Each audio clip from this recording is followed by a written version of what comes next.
Welcome to the Terry Smith Show, Episode 6, where I will be doing the Gettysburg Address in Spanish. If you wanted to see my speech recorded in video, you can go to my website, theterrysmithshow.com, and it has the audio as well as the video. You can select either one you want.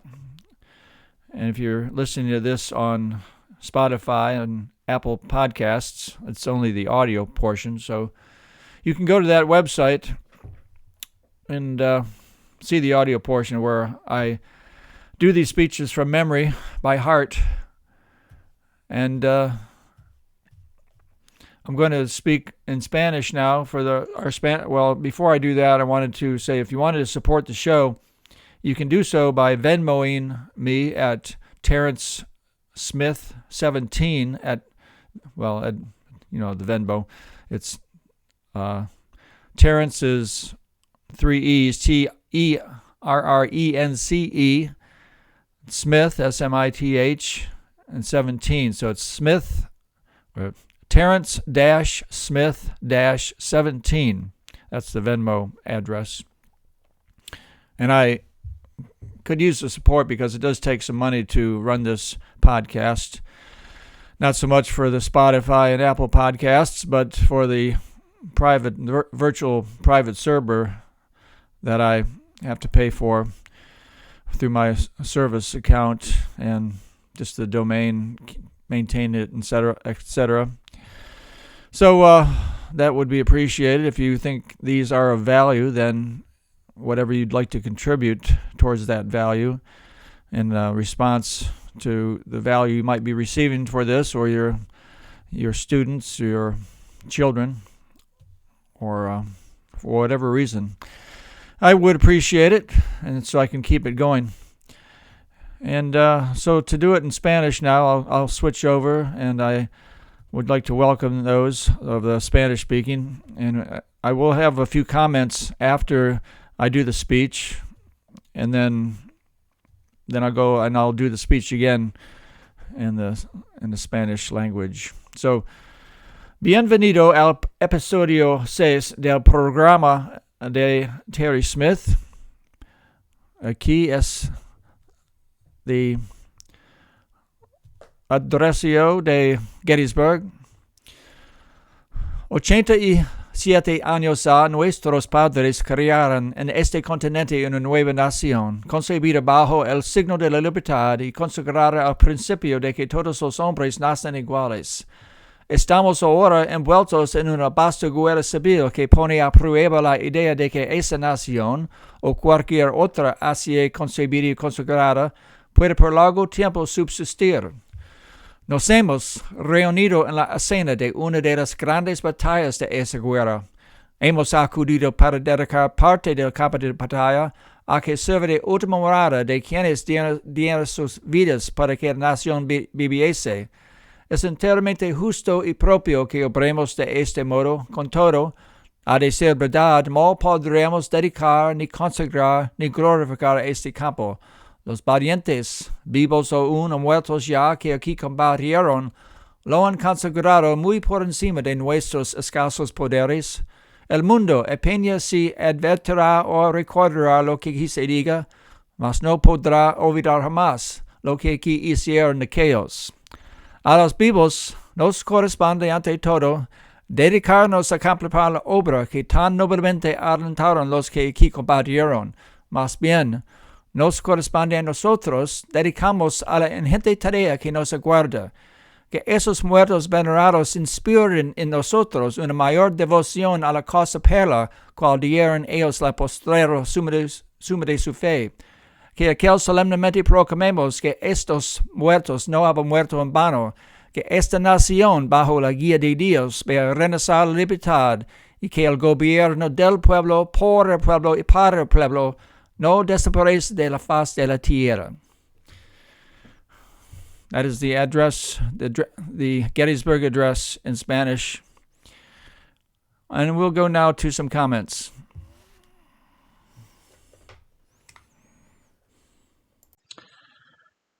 Okay, just a few comments I'd like to make about the Gettysburg Address in Spanish. The Gettysburg Address itself, you can look back to the episode 5 where I went through the Gettysburg Address, the situation that Lincoln was in at the time, where the country was in 1863.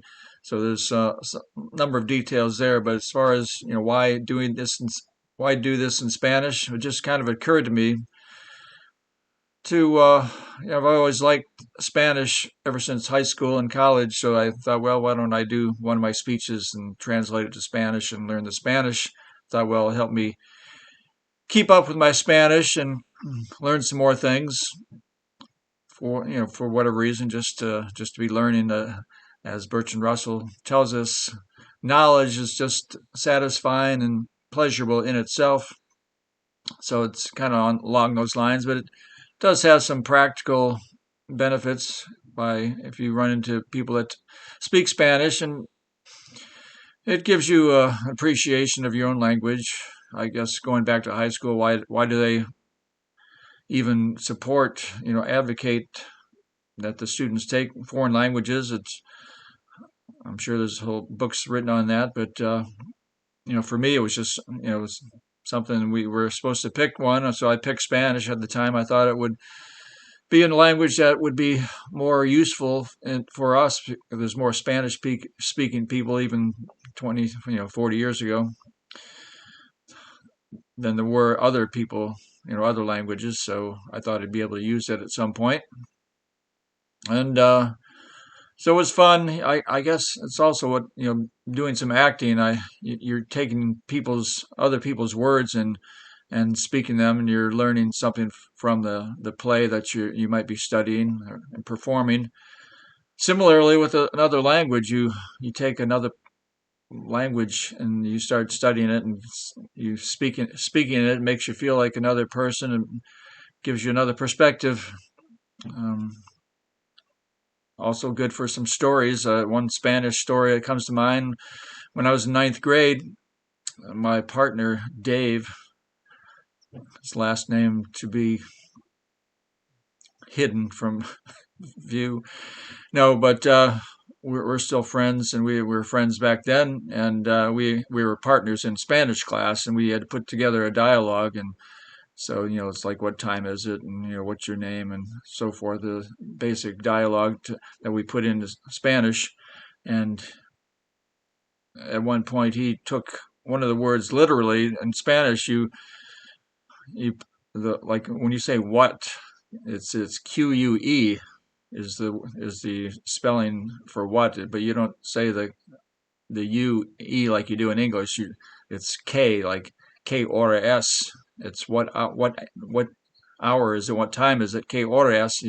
It's so when he said it in the dialogue, he said QUE, so he said Que hora S, and I kind of smirked a little bit, and then so he started laughing. Says, what?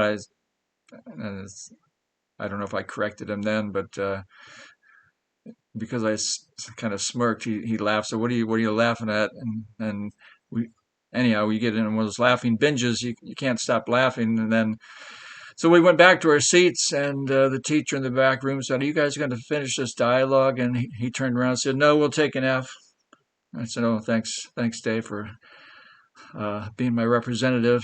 So anyhow, I did continue with the Spanish in college, and had a nice, good Spanish professor. I used to talk to him in his office afterwards, so like to keep up with it. And later on, I had a house in Lakewood, a double that I owned, and one of my tenants were from Mexico, and so I would talk to them in Spanish and keep that up a little bit. So here, putting this in Spanish, was a good exercise for me, seeing how, something that I knew, the Gettysburg Address, and then seeing it put into Spanish, you can't help but learn and refresh your memory on some of the Spanish.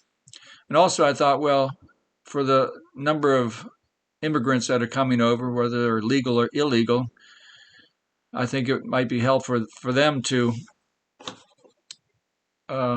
acclimate more if they heard such a thing as a Gettysburg Address in Spanish, they might be more inclined to, of course, they listen to it, but then it also gives them, some direct history of our history by seeing it in Spanish, and that could help them to go to English, since English is our national language. But I think it can't hurt by doing it in Spanish, and then having Spanish-speaking people see it, and then it might be a more welcome route to understanding our history of our great country, and easier for them to see it through their own language first and then appreciate it afterwards. So that's all I want to say about the I think it's, the Gettysburg is a good one to use because it really consists of only 10 sentences. They're kind of long, some of them, but that's another good reason to use the Gettysburg Address as a beginning spot for translating something like this. Okay, I'm back again to go through the Gettysburg Address in Spanish after some of the comments. I'll read here just the title that it's given in a PDF that I looked up online, and then I'll put the phone down and recite the address again. So here it's titled "The Palabras Pronunciadas al Dedicar el Cementerio de Gettysburg." So that translates into words pronounced at the dedication at the cemetery of Gettysburg. And now once again, the Gettysburg Address in Spanish. 87 años ha, nuestros padres crearon en este continente una nueva nación, concebida bajo el signo de la libertad y consagrada al principio de que todos los hombres nacen iguales. Estamos ahora envueltos en una vasta guerra civil que pone a prueba la idea de que esa nación o cualquier otra así concebida y consagrada puede por largo tiempo subsistir. Nos hemos reunido en la escena de una de las grandes batallas de esa guerra. Hemos acudido para dedicar parte del campo de batalla a que sirva de última morada de quienes dieron sus vidas para que la nación viviese. Es enteramente justo y propio que obremos de este modo, con todo, a decir verdad, no podríamos dedicar, ni consagrar, ni glorificar este campo. Los valientes, vivos o aún muertos ya que aquí combatieron, lo han consagrado muy por encima de nuestros escasos poderes. El mundo apenas si advertirá o recordará lo que aquí se diga, mas no podrá olvidar jamás lo que aquí hicieron aquellos. A los vivos nos corresponde, ante todo, dedicarnos a completar la obra que tan noblemente adelantaron los que aquí combatieron. Más bien, nos corresponde a nosotros, dedicamos a la ingente tarea que nos aguarda, que esos muertos venerados inspiren en nosotros una mayor devoción a la causa per la cual dieron ellos la postrera suma de su fe, que aquel solemnemente proclamemos que estos muertos no han muerto en vano, que esta nación, bajo la guía de Dios, para renacer la libertad, y que el gobierno del pueblo, por el pueblo y para el pueblo, no desaparece de la faz de la tierra. The end of the Gettysburg Address. It was a little better, so we'll talk to you soon. Thank you for listening to the Terry Smith Show, Episode 6. See you next time.